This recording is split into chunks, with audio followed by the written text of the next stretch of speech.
Hello friends, कैसे हैं आप। उम्मीद रखता हूँ कि आप सब लोग ठीक होंगे।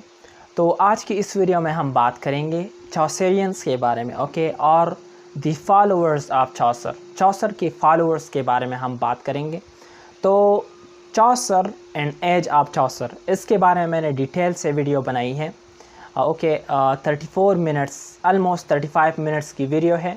तो अगर आपने वो वीडियो नहीं देखी है तो डिस्क्रिप्शन में लिंक मौजूद है, आप उस वीडियो को देख लीजिए। ओके, क्योंकि उस वीडियो में मैंने चौसर के बारे में डिटेल से बात की है, कंटेम्प्रेरीज ऑफ चौसर यानी लैंगलैंड के बारे में, जॉन गॉवर के बारे में, जॉन वाइक्लिफ के बारे में, इन तीनों के बारे में मैंने डिटेल से बात की है वहाँ पे उस वीडियो में।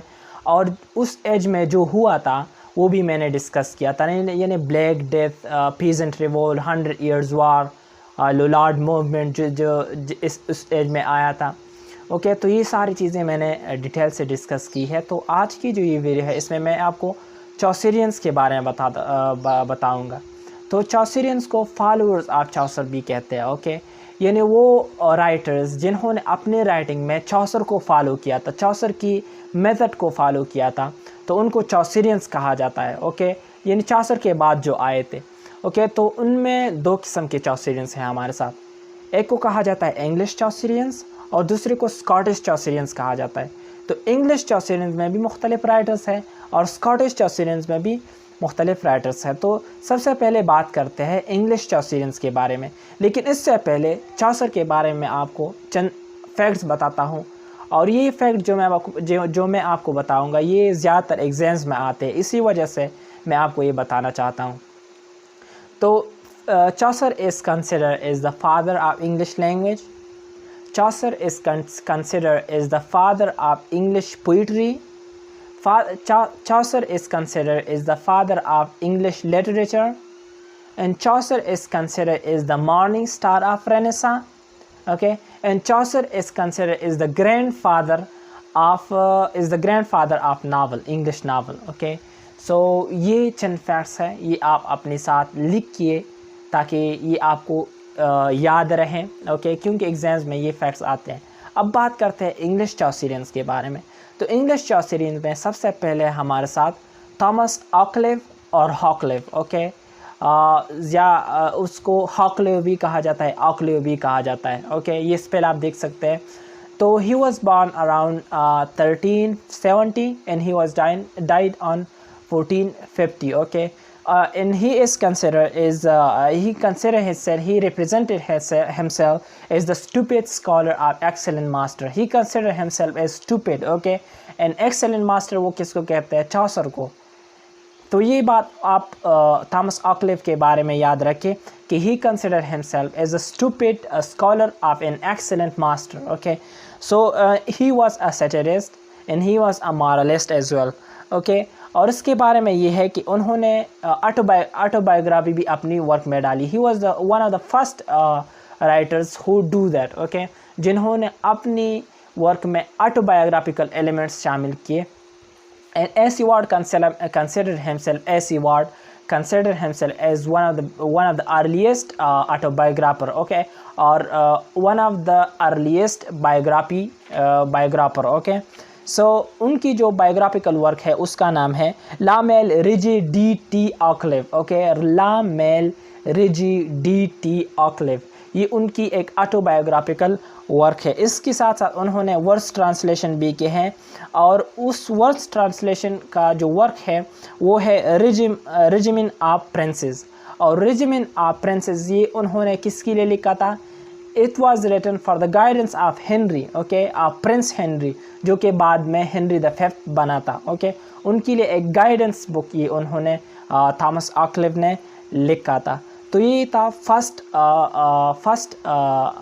इंग्लिश चौसरियन। ओके, और ये इम्पॉर्टेंट फैक्ट्स है, ये इम्पॉर्टेंट बातें हैं जो कि मैंने आपको बताई। अगर आप सिर्फ इतना ही याद करेंगे तो दैट इज़ एनफ। ओके, अब बात करते हैं एक और इंग्लिश चौसरियन है, उसका नाम है जॉन लेडगेट।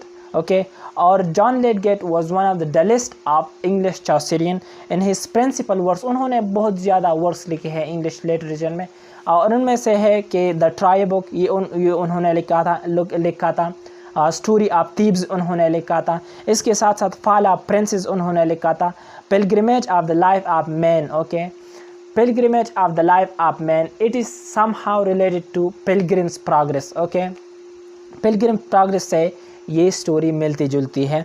और इसके साथ साथ उन्होंने लिखा था कंप्लेट ऑफ ब्लैक नाइट, और ये in some writers, some critics ascribe this work to Chaucer as well, okay, and London Lake Penny, ये उनका एक और वर्क है।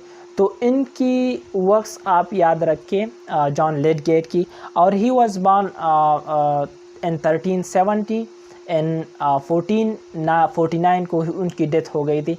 पर इन राइटर्स की, चौसर की एज वाले जो राइटर्स हैं उनकी आप ये बात याद रखिए कि उनकी जो डेट ऑफ बर्थ है और डेट ऑफ डेथ है, इनमें कन्फ्यूजन है, क्योंकि कहीं पर आपको कोई और डेट दिखाई देगा, कहीं पर कोई और, ओके।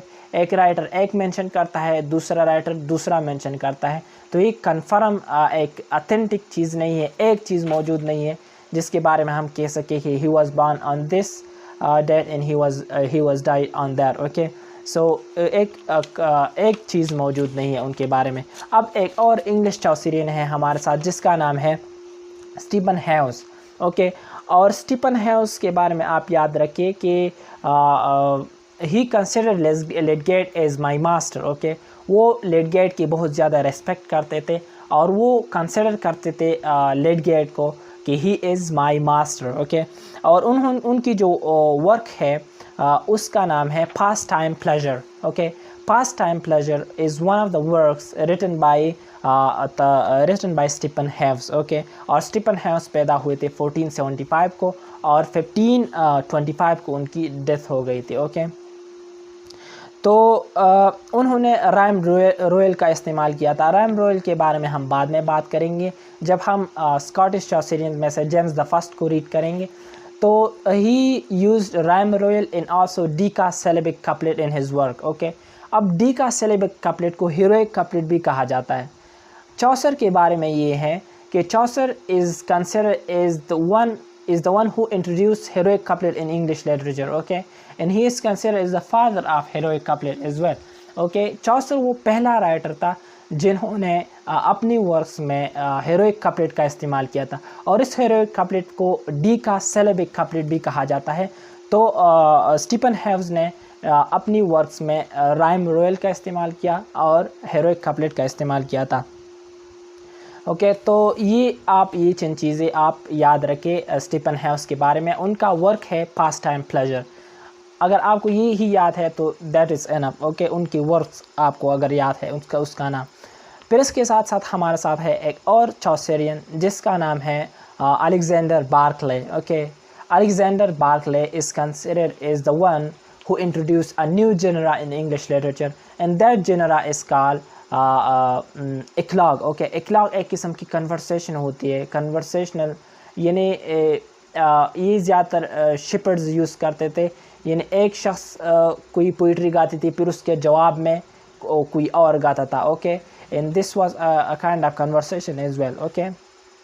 तो ये एक न्यू जनरा है जो कि था अलेक्जेंडर बार्कले ने इंट्रोड्यूस किया था इंग्लिश लिटरेचर में, और उनकी जो ट्रांसलेशनल वर्क है वो है the ship of the fools, okay. The ship of the fools, ये नाम आप याद रखिए अलेक्जेंडर बार्कले के बारे में। और Alexander was born on 1474 and died on 1552, okay, around about 1552, okay. So एक और राइटर है हमारे साथ इंग्लिश चौसरियंस में से और उसका नाम है जॉन स्केल्टन, ओके। और जॉन स्केल्टन के बारे में आप ये याद रखिए कि he was born on 1460 and he was died on 1529, okay. And उनकी वर्क्स के बारे में ये है कि उनकी वर्क्स रफ़ है और अनम्यूज़िकल है, उनकी वर्क्स में रिदम अच्छी नहीं है, ओके। और उनकी जो वर्क्स है उनमें से एक है कॉलिन क्लाउड, उसके साथ साथ why come ye not to the court, okay, why come ye not to the court, ये भी उनकी एक वर्क है। और उसके साथ साथ है the boughs of the court, okay, the boughs of court. तो ये जॉन स्केल्टन की वर्क्स है, ओके। अब हम बात करते हैं स्कॉटिश चौसरियंस के बारे में कि स्कॉटिश चौसरियंस में हमारे साथ कौन कौन राइटर्स है। तो स्कॉटिश चॉसरियंस में सबसे पहले है हमारे साथ James the first of Scotland. Okay, James the first of Scotland. जब जेम्स द फर्स्ट की नाम आता है तो वो किंग रह चुके थे। ओके, तो जेम्स द फर्स्ट उन्होंने एक राइम रॉयल का इस्तेमाल किया था। ये जो राइम रॉयल था ये चौसर ने पहले इसका इस्तेमाल किया था, लेकिन इसको राइम रॉयल का नाम इसी वजह से दिया गया कि ये किंग ने भी इस्तेमाल किया था, इस जेम्स द फर्स्ट ने। ओके, तो इसी वजह से इस राइम रॉयल को यानी इस 7 लाइन स्टेंजा को, जिसकी राइम स्कीम है ABA BBEC, ये उनकी राइम स्कीम है और ये 7 लाइन स्टेंजा होती है। इसका इस्तेमाल जेम्स द फर्स्ट ने किया था, तो इसी वजह से 7 लाइन स्टेंजा को, जिसकी राइम स्कीम ABA BBEC इस तरह की है, तो इसको इसी वजह से राइम रॉयल का नाम दिया गया था जेम्स द फर्स्ट की वजह से। और जेम्स द फर्स्ट की एक वर्क है किंग्स स्क्वायर। ओके, और इसको किंग्स बुक भी कहा जाता है, तो ये आप याद रखिए जेम्स द फर्स्ट के बारे में। So that is enough then. फिर इसके साथ हमारे साथ है जेम्स द फर्स्ट के बारे में मैंने आपको ये नहीं बताया कि he was born on 1394 and died on 1437। Okay, so ये आप याद रखिए जेम्स द फर्स्ट के बारे में। फिर इसके साथ एक और स्कॉटिश राइटर है, स्कॉटिश चॉसरियन है, जिसका नाम है रॉबर्ट हेनरिसन।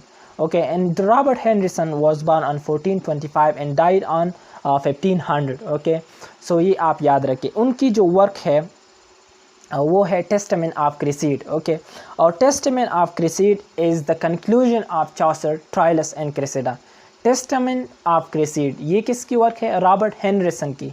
ओके, और this is consider as the conclusion of Chaucer's, Troilus and Criseyde. Okay, और उन्होंने भी राइम रॉयल का इस्तेमाल किया था अपने वर्क में, और राइम रॉयल के बारे में मैंने आपको पहले बताया कि उसमें क्या होता है। ओके, फिर इसके साथ साथ हमारे साथ है एक और स्कॉटिश राइटर, एक और स्कॉटिश चॉसरियन, जिसका नाम है विलियम डनबर। ओके, और William Dunbar was born on 1465 and died on 1530. Okay, or around 1530 he was died, and he is considered as the best writer of Scottish Chaucerian. Okay, or in sometime he is called as the Chaucer of Scotland. Okay, Chaucer of Scotland. अब ये एक fact है जो कि आपको याद रखनी है कि who is considered as the Chaucer of Scotland. तो ये आपको फिर याद रखनी चाहिए कि जो विलियम डनबर है he is considered is the Chaucer of Scotland. Okay, और उन्होंने शॉर्ट पोइम्स, ज़्यादातर उन्होंने शॉर्ट पोइम्स लिखे थे, और उनकी जो बेस्ट वर्क है, बेस्ट पोइम्स है, उनमें से गोल्डन ट्रैक है। गोल्डन ट्रैक के साथ साथ उनके साथ है the Thistle and the Rose. Okay, the Thistle and the Rose and the dance of the deadly sense, the dance of the 7 deadly sense. Okay, 7 deadly sense जो कि Christianity में है, जिसको 7 कैपिटल सेंस भी कहा जाता है, 7 कार्डिनल सेंस भी उनको कहा जाता है, जिसमें से प्राइड है, और भी मुख्तलिफ सुस्ती है, और भी मुख्तलिफ सेंस है। ओके, और उनको डेडली 7 डेडली सेंस कहा जाता है। फिर एक आखिरी हमारे साथ है स्कॉटिश चॉसरियन में से, और उसका नाम है Gavin Douglas. Okay, Gavin Douglas was born on 1475 and died on 1522. Okay, Gavin Douglas is well known for his allegorical poems. उन्होंने अपनी वर्क्स में एलेगरी को शामिल किया था, यानी एलिगोरिकल पोएम्स उन्होंने लिखे थे, और उनकी जो वर्क्स है उनमें से है द पुलिस। ओके, फिर इसके साथ साथ किंग्स हार्ट है। The police of honour is the complete name of the first poem that I mention, the police of honour. Okay, फिर इसके साथ जो सेकंड वर्क है वो है किंग हार्ट। ओके, और उन्होंने ट्रांसलेट किया था वर्जिल्स के एनाइड को हेरोइड कपलेट में। ओके, वर्जिल्स ने जो एनाइड लिखा था ये किसने ट्रांसलेट किया था? गेविन डॉगलस में। ओके, और ये उन्होंने किस हेरोइक कपलेट का इस्तेमाल उन्होंने उसमें किया था। तो ये चंद बातें थी जो कि मैंने आपको बताई चॉसरियंस के बारे में, इंग्लिश चॉसरियंस के बारे में, स्कॉटिश चॉसरियंस के बारे में। उम्मीद रखता हूँ कि आपको बहुत कुछ इस वीडियो से समझ में आ गया हुआ होगा। अगर आपको फिर भी कोई मसला है कि किसी टॉपिक को समझने में, तो आप ज़रूर कमेंट्स में बता दीजिएगा।